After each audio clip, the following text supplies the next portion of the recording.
Sure. Funny enough, I've actually served as, a steward and, various positions in a union, from the president to the steward. And so you have different levels of engagement that sort of give you the full scope.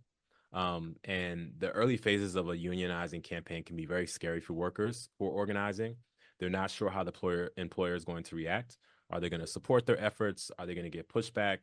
And then there's a legal framework that both the employer and the union operate in that can be conducive to workers feeling a little bit more fearful about what will happen because there's not many protections. And so once the declaration of a union actually happens and it's out there, there is a choice by the employer. Do they want to step up and show support for the workers, or do they want to drag them through the long, often contentious process that could damage the relationship between them and the management? So it's key to remember for management that the unions and employers, I should say, employer staff, are made up of humans.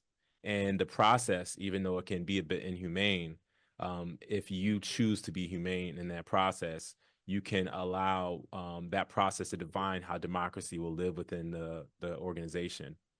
Um, if you start with humanity, I believe the rest will figure itself out. Having been in very contentious union battles that took us to, like, 3 o'clock in the morning, walking away from the table, almost being a strike, to having great relationship with human resources leaders now that I'll DM them on LinkedIn and say, I'm really glad about what we built and how long it's withstood the test of time.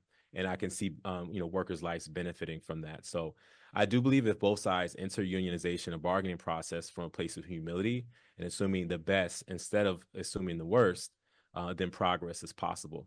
And then lastly, I say, having been on both sides, I've seen management groups accept unionization and do a great job of supporting their workers and getting a positive outcome as a result. And I have been on management teams that have been led by bad advice as well, where you get the anti-union lawyer and you're spending $1,000 an hour for them just to tell you to basically stonewall your workers, and you can kind of expect where that goes.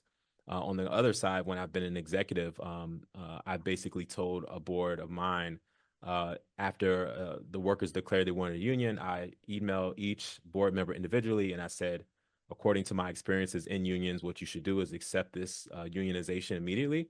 I got, I believe, 10 out of 10 board members to accept without condition, and myself as well, and got back to them really quickly. That way, there was no space for there to be limbo where the workers are really scared about what's going to happen.